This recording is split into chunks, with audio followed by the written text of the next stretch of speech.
Hello વિદ્યાર્થી મિત્રો, આજે આપણે ધોરણ 7 ગુજરાતી જે 2024માં નવું પાઠ્યપુસ્તક આવ્યું છે એ પાઠ્યપુસ્તકનો કાવ્ય 7 હરિઘરે આવોને એ કાવ્યની સમજૂતી જોઈ રહ્યા છીએ. આ કાવ્યનો પ્રકાર છે લોકગીત. આ એક સરસ મજાનું લોકગીત છે. લોકગીતના કોઈ રચયિતા હોતા નથી. લોકગીત એટલે લોકોનું, લોકો દ્વારા લોકો માટે રચાતું ને ગવાતું ગીત. લોકગીતમાં લોકોના આનંદ, ગમા, અણગમા અને સુખ દુઃખની વાત હૃદયસ્પર્શી રીતે કરવામાં આવતી હોય છે. અહીં મહેમાનના સ્વાગત માટેની તૈયારીનું વર્ણન ઘણું જ રસપ્રદ છે. આ લોકગીતમાં તળપદા શબ્દોની શક્તિ આપણે જોઈ શકીએ છીએ. આ લોકગીતનું સમૂહ ગાન અને વ્યક્તિગત ગાન આનંદદાયી સિદ્ધ થશે. તો આ સરસ મજાના લોકગીતનું આપણે સૌપ્રથમ કાવ્યગાન કરીશું અને ત્યારબાદ કાવ્યની સમજૂતી જોઈશું. તો ચાલો આપણે કાવ્યનું ગાન કરીએ. શેરી વડાવી સજ કરું ઘરે આવો ને, આંગણીએ પથરાવું ફૂલ વાલમ ઘરે આવો ને, ઉતારા દેશું ઓરડા ઘરે આવો ને, દેશું દેશું મેળીના મોલ મારે ઘરે આવો ને, શેરી વડાવી સજ કરું ઘરે આવો ને, દાંતણ દેશું દાડમી ઘરે આવો ને, દેશું દેશું કણેરી કાંબ મારે ઘરે આવો ને, શેરી વડાવી સજ કરું ઘરે આવો ને, નાવણ દેશું કુંડિયું ઘરે આવો ને, દેશું દેશું જમનાજીના નીર મારે ઘરે આવો ને, શેરી વડાવી સજ કરું ઘરે આવો ને, ભોજન દેશું લાપસી ઘરે આવો ને, દેશું દેશું સાકરીઓ કંસાર મારે ઘરે આવો ને, શેરી વડાવી સજ કરું ઘરે આવો ને, રમત દેશું સોગઠી ઘરે આવો ને, દેશું દેશું પાસાની જોડ મારે ઘરે આવો ને, શેરી વડાવી સજ કરું ઘરે આવો ને, પોઢણ દેશું ઢોલિયા ઘરે આવો ને, દેશું દેશું હિંડોળા ખાટ મારે ઘરે આવો ને, શેરી વડાવી સજ કરું ઘરે આવો ને, શેરી વડાવી સજ કરું ઘરે આવો ને, આંગણીએ પથરાવું ફૂલ વાલમ ઘરે આવો ને. સમજૂતી: શેરી વડાવીને ચોખ્ખી કરીને તૈયાર કરું, ઘરે પધારો. તો અહીં મહેમાનના આગમન માટેની તૈયારી કરે છે કે શેરી વડાવી અને સરસ ચોખ્ખી કરું, સાફ સફાઈ કરું અને મહેમાનને કહે છે કે ઘરે પધારો. આંગણે ફૂલો પથરાવું, તમારા સ્વાગતમાં, મહેમાનના સ્વાગતમાં આંગણે ફૂલો પથરાવું. વાલમ એટલે કે અહીં મહેમાન માટે વાલમ શબ્દ વપરાયો છે. મહેમાન ઘરે આવો ને. ઉતારા દેશું ઓરડા ઘરે આવો ને, દેશું દેશું મેળીના મોલ મારે ઘરે આવો ને. સમજૂતી: તમે સ્વજન છો, તેથી મેળીના ઓરડે ઉતારો દઈશું, મહેમાન મારા ઘરે પધારો ને.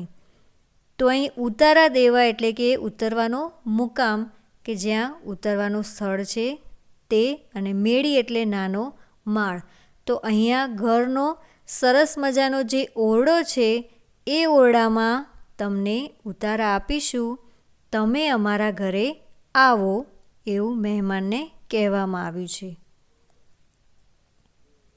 દાતણ દેશું દાડમી ઘરે આવો ને, દેશું દેશું કણેરી કાંબ મારે ઘરે આવો ને.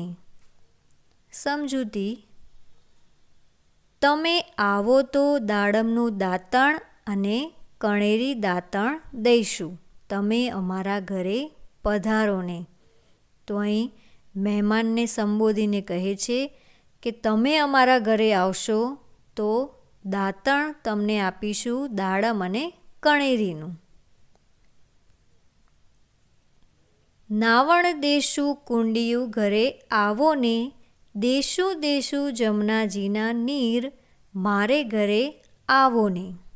સમજૂતી: સ્નાન કરવા માટે તમને યમુના નદીના પાવન પાણી કુંડીમાં ભરીને આપીશું, વાલમ એટલે કે મહેમાન ઘરે આવો ને. તો અહીંયા જમનાજી એટલે કે યમુના નદીના નીર એ પાણીની વાત કરે છે. એ પવિત્ર પાણી તમને કુંડીઓમાં ભરી અને આપીશું સ્નાન કરવા માટે, તમે અમારા ઘરે આવો ને.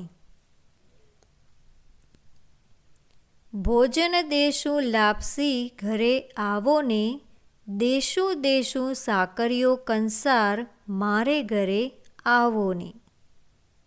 સમજૂતી: જમવામાં લાપસીના ભોજન દઈશું, સાથે સાથે સાકર મિશ્રિત કંસાર પણ આપીશું, મહેમાન મારે ઘરે પધારો ને. અહીં કહેવામાં આવ્યું છે કે મહેમાન ઘરે આવશે ત્યારે લાપસી અને કંસાર જેવા સ્વાદિષ્ટ ભોજન બનાવવામાં આવશે, અને મહેમાનને કહે છે કે તમે ઘરે આવો ને. રમત દેશું સોગઠી ઘરે આવો ને, દેશું દેશું પાસાની જોડ મારે ઘરે આવો ને. સમજૂતી: ભોજન પછી વિરામના સમયે સોગઠાની રમત અને પાસાની જોડ આપીશું, વાલમ અમારે ઘરે આવો ને. તો અહીં જમ્યા પછી વિરામના સમયે જો મહેમાનને સોગઠાની રમત અને પાસાની રમત જો રમવાની ઈચ્છા હોય તો તેમને એ રમત રમવા માટે પણ આપીશું, એવું મહેમાનને અહીં કહેવામાં આવ્યું છે. પોઢણ દેશું ઢોલિયા ઘરે આવો ને, દેશું દેશું હિંડોળા ખાટ મારે ઘરે આવો ને. સમજૂતી: સૂવા માટે ખાટલો આપીશું, અહીં ઢોલિયો એટલે કે ખાટલો, તો સૂવા માટે ખાટલો આપીશું ને ઝૂલવા માટે હિંડોળા આપીશું, ઝૂલવા માટે હિંડોળો આપીશું, વાલમ મારે ઘરે પધારો ને. તો અહીં ઝૂલવા માટે એટલે કે હીંચવા માટે સરસ મજાનો હિંડોળો પણ આપીશું, તમે એટલે કે મહેમાન, વાલમ તમે અમારા ઘરે પધારો, એવું મહેમાનને કહેવામાં આવ્યું છે. અહીં કેટલાક શબ્દાર્થ આપ્યા છે. શેરી એટલે કે ફળિયું અથવા તો પોળ. ઉતારા ઉતરવાનો મુકામ. મેળી નાનો માળ. કણેરી કાંબ એટલે કે કણેરની કુમળી ડાળીની ચીપ. સોગઠી સોગઠાબાજીની રમત. ઢોલિયો એટલે કે ખાટલો, પલંગ. હિંડોળો એટલે કે હિંચકો. અહીં વાતચીતમાં કેટલાક પ્રશ્નો આપ્યા છે. પહેલો પ્રશ્ન છે, તમારે ત્યાં ક્યારે ક્યારે શેરી વાળવામાં આવે છે? તો જવાબ લખીશું, અમારે ત્યાં સફાઈ કામદાર દ્વારા દરરોજ શેરી વાળવામાં આવે છે. છતાં જ્યારે કોઈ ધાર્મિક તહેવાર હોય કે કોઈના ઘરે સામાજિક પ્રસંગ હોય ત્યારે વિશેષ સફાઈ કરવામાં આવે છે. બીજો પ્રશ્ન, તમારા ઘરે મહેમાન તરીકે કોને કોને આમંત્રણ આપવાનું તમને ગમે, કેમ? તો જવાબ લખીશું, મારા ઘરે મહેમાન તરીકે મારા સ્નેહીજનોને આમંત્રણ આપવાનું ગમે. આ સ્નેહીજનોમાં મારા મામાને આમંત્રણ આપવાનું મને ખૂબ જ ગમે, કારણ કે મારા મામા મારી ભણવા માટેની, રમતગમતની કે અન્ય પ્રવૃત્તિ માટેની વસ્તુઓ લાવી આપે છે. તેમના ઘરે જાઉં ત્યારે મારી પસંદગીનું ખાવાનું આપે છે, વિવિધ રમતો રમાડે છે. પ્રશ્ન 3, મહેમાનને તમે કેવી રીતે આમંત્રણ આપો છો? તો આપણે લખીશું, મહેમાનને અમે ફોન કરીને, મેસેજ લખીને, આમંત્રણ પત્રિકા મોકલીને કે કોઈના દ્વારા સમાચાર મોકલીને આમંત્રણ આપીએ છીએ.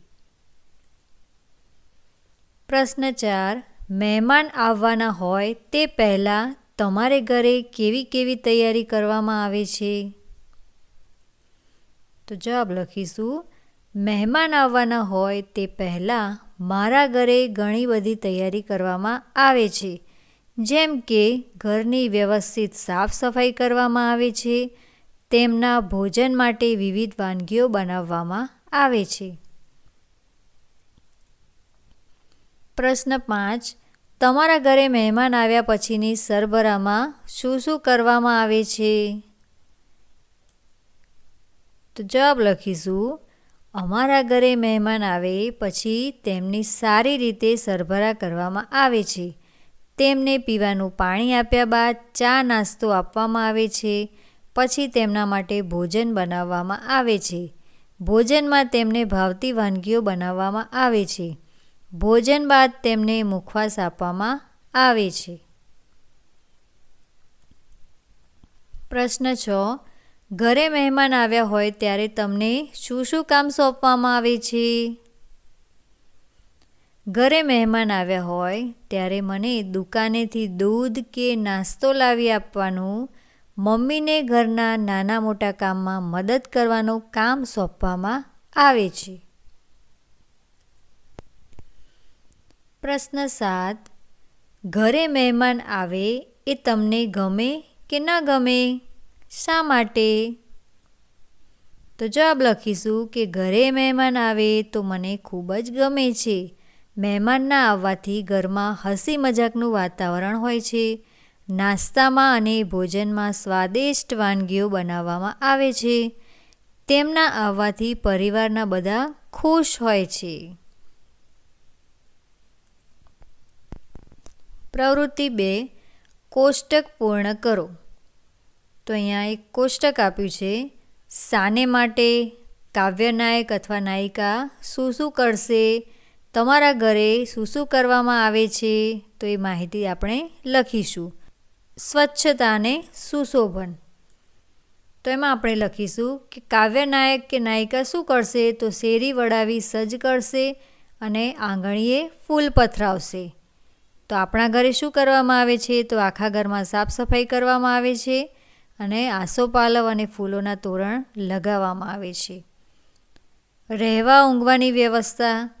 તો જવાબ લખીશું કે ઉતારા માટે ઓરડો અને ઊંઘવા માટે ખાટલો અને હિંડોળા ખાટ આપશે. સામે લખીશું કે રહેવા માટે અલગ ઓરડામાં વ્યવસ્થા કરવામાં આવે છે અને સૂવા માટે પલંગ પર ગાદલા પાથરવામાં આવે છે. દૈનિક ક્રિયાઓ માટે દાંતણ કરવા દાડમ કે કરેણની કુમળી ડાળી આપશે અને નહાવા માટે કુંડીમાં જમનાના પાણી આપશે. તો સામે લખીશું કે બ્રશ કરવા ટૂથપેસ્ટ આપવામાં આવે છે અને નહાવા માટે બાથરૂમમાં સાબુ શેમ્પૂ આપવામાં આવે છે. ભોજન પ્રબંધ. ભોજન માટે લાપસી અને સાકરીઓ કંસાર આપશે. ભોજન માટે મિષ્ટાન, ફરસાણ, દાળ, ભાત, શાક, રોટલી, સલાડ, પાપડ, છાશ વગેરે આપવામાં આવે છે. મનોરંજન માટે મનોરંજન માટે સોગઠી અને પાસાની જોડ આપશે. જ્યારે સામેના ખાનામાં લખીશું કે મનોરંજન માટે ટેલિવિઝન પર સારી ફિલ્મ કે મનોરંજક કાર્યક્રમ બતાવવામાં આવે છે. પ્રવૃત્તિ 3. આપેલ પંક્તિનો ભાવ નીચેનામાંથી કયો છે તે જણાવો. તો પહેલું વાક્ય આપ્યું છે કે શેરી વળાવી સજ કરું ઘરે આવો ને. તો સાચો જવાબ થશે આંગણું ચોખ્ખું કરીને તૈયાર છે મારા ઘરે પધારો. બીજું વાક્ય પોઢણ દેશું ઢોલિયો એટલે કે સૂવા માટે ખાટલો આપીશું. પ્રવૃત્તિ 4. આપેલી કાવ્ય પંક્તિઓ આડાઅવળી થઈ ગઈ છે, તેને યોગ્ય ક્રમમાં ગોઠવી ફરીથી લખો. તો પહેલી પંક્તિ આપણે આ રીતે લખીશું. ભોજન દેશું લાપસી ઘરે આવો ને, દેશું દેશું સાકરીઓ કંસાર મારે ઘરે આવો ને. બીજી પંક્તિ દાંતણ દેશું દાળમી ઘરે આવો ને, દેશું દેશું કણેરી કાંબ મારે ઘરે આવો ને. પ્રવૃત્તિ 5. લીટી દોરેલા શબ્દોની જગ્યાએ યોગ્ય શબ્દ વાપરી ફકરો લખો. ત્યારબાદ તે શબ્દોને સ્થાને તમારી બોલીમાં વપરાતા શબ્દો વાપરીને ફકરો ફરીથી લખો. તો અહીંયા ફકરામાં કેટલાક શબ્દો નીચે લીટી દોરી છે, તો એ શબ્દો આપણે યોગ્ય રીતે લખવાના છે અને ત્યારબાદ એ જ શબ્દો તમારી બોલીમાં કઈ રીતે લખાય છે એ પણ તમારે જાતે લખવાનું છે. તો સૌપ્રથમ આપણે એ ફકરામાં કેટલાક ફેરફાર કરીશું. અમારા સાહેબ આવ્યા. સાહેબ આવ્યા એની જગ્યાએ લખવાનું કે સાહેબ આવ્યા નહોતા. અમે વિચારેલું કે સાહેબ આવી જાય તો ફૂલ દેશું. અમે ખૂબ રાહ જોઈ ત્યારે દૂરથી સાહેબની ગાડી દેખાઈ. તેઓ સાથે બીજું પણ કોઈ આવ્યું હતું. ઓહો, એ તો જાદુગર. અમે એમને ફૂલ દીધું. પ્રાર્થના સંમેલનમાં તો મજા પડી ગઈ. જાદુગર તો ટોપલીમાંથી કબૂતર કાઢ્યું ને એ કબૂતર પોતાના ખિસ્સામાં નાખ્યું. પછી શોધાવ્યું તો મારા ચોપડાના થેલામાંથી મળ્યું. તો આ રીતે આપણે સુધારીને ફકરો લખ્યો છે. તો તમારે તમારી બોલીમાં જે રીતે લખાતું હોય એ ફેરફાર કરી અને તમારી જાતે જ ફરીથી આ ફકરો લખવાનો છે. પ્રવૃત્તિ 6. ઉદાહરણ પ્રમાણે બીજા શબ્દોની યાદી બનાવો. અહીં ઉદાહરણ આપ્યું છે. રાન એટલે જંગલ. રાનને લગતું રાનેરી. રાનેરી બોર. તો એવી જ રીતે રૂપું એટલે ધાતુ. રૂપાને લગતું એટલે રૂપેરી અને રૂપેરી ચાંદો. સોનું એટલે ધાતુ. સોનાને લગતું સોનેરી. સોનેરી સૂરજ. પ્રવૃત્તિ 7. આ લોકગીતના રાગ આધારિત તમારા પોતાના માટે પંક્તિઓ આપી છે તે વાંચો, ગાતા જાઓ ને આગળ નવી પંક્તિઓ ઉમેરતા જાઓ. તમે બનાવેલી પંક્તિઓ પરિવાર મિત્રોને સંભળાવો. તો અહીંયા ઉદાહરણરૂપ 2 પંક્તિ આપેલી છે અને એના આધારે તમારે આગળની કવિતા તમારે જાતે લખવાની છે. અહીં જે કવિતા લખેલી છે એ માત્ર ઉદાહરણરૂપ છે. આગળની કવિતા તમારે જાતે લખવાની છે. વર્ગ વળાવી સજ કરું નિશાળે આવો ને, પાથરણા પથરાવું બધે દોસ્તો આવો ને. વર્ગ વળાવી સજ કરું નિશાળે આવો ને, પાથરણા પથરાવું બધે દોસ્તો આવો ને. દફતર દેશું, નોટબુક દેશું, નિશાળે આવો ને. દેશું કંપાસનું બોક્સ, નિશાળે આવો ને. ભાષાને વિજ્ઞાન શીખશું, નિશાળે આવો ને. શીખશું ઇતિહાસ ને ભૂગોળ, દોસ્તો નિશાળે આવો ને. ખીચડીને ચણા ચાટ દેશું, નિશાળે આવો ને. દેશું દાળ અને ભાત, નિશાળે આવો ને. બોલ ને બેટ દેશું, નિશાળે આવો ને. દેશું મોકળું મેદાન, નિશાળે આવો ને.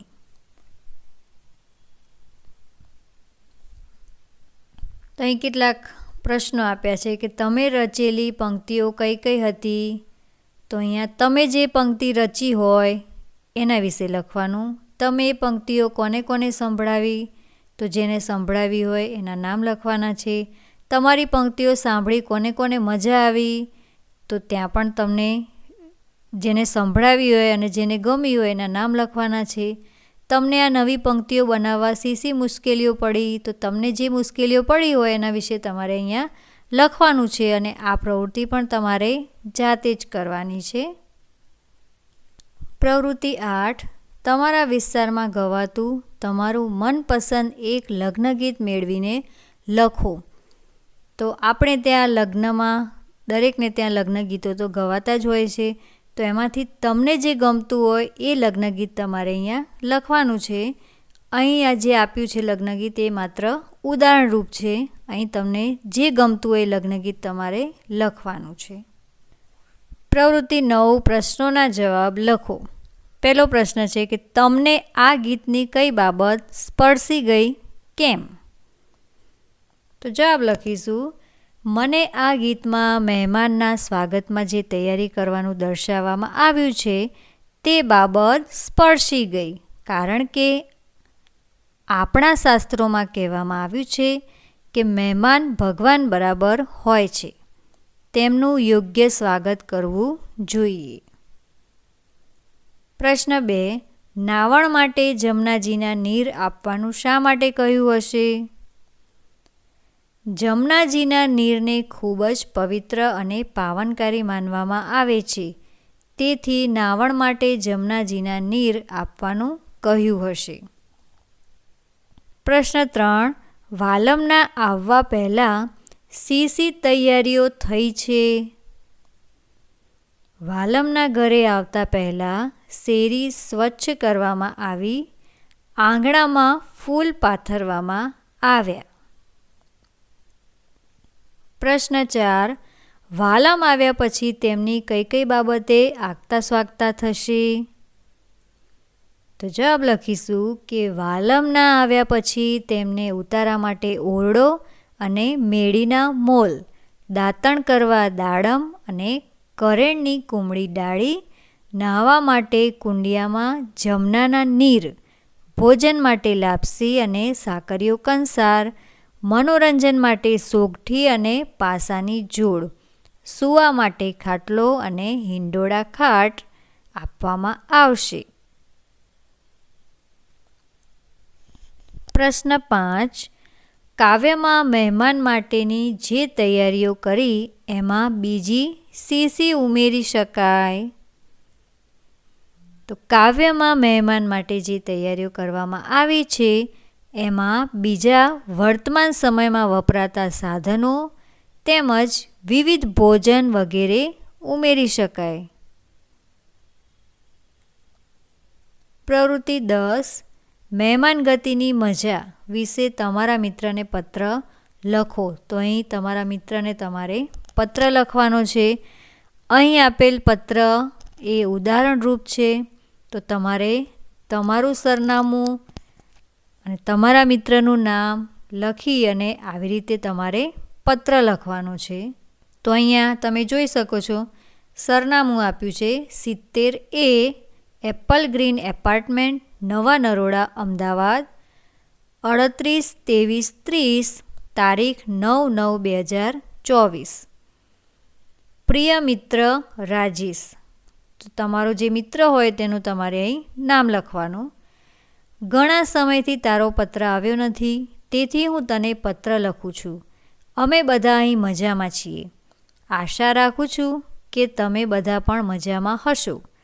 પત્ર લખવાનું ખાસ કારણ એ છે કે અમે સહપરિવાર મારા મામાના ઘરે ફરવા ગયા હતા. મામાએ અમારા સ્વાગત માટે ઘણી તૈયારીઓ કરી હતી. તેઓ અમને લેવા માટે બસ સ્ટેશન સુધી આવ્યા હતા. ત્યાંથી અમે મામાના ઘરે પહોંચ્યા. તરત મામીએ ચા અને નાસ્તો કરાવ્યો. ત્યારબાદ અમને અલગ રૂમ ફાળવવામાં આવ્યો હતો, જ્યાં અમારી બધી જ સગવડોનું ધ્યાન રાખવામાં આવ્યું હતું. અમે જેટલા દિવસ ત્યાં રોકાયા એટલા દિવસ અલગ અલગ પ્રકારની સ્વાદિષ્ટ વાનગીઓ બનાવીને મામા મામીએ ખવડાવી હતી. અમે આજુબાજુના જોવાલાયક સ્થળોએ ફરવા પણ ગયા હતા અને બજારમાંથી જરૂરી ખરીદી પણ કરી હતી. આમ મામાના ઘરે મહેમાનગતિ માણવાની ખૂબ જ મજા આવી. વધુ આગળ ન લખતા તારા માતા પિતાને મારા પ્રણામ, નાની બહેનને મારા વાલ, તારા વળતા પત્રની આશા સાથે તારો પ્રિય મિત્ર પરમ પટેલ. ચાલો યાદ કરીએ. તો અહીં કેટલાક પ્રશ્નો આપ્યા છે. એ પ્રશ્નો તમારે જાતે જ લખવાના છે.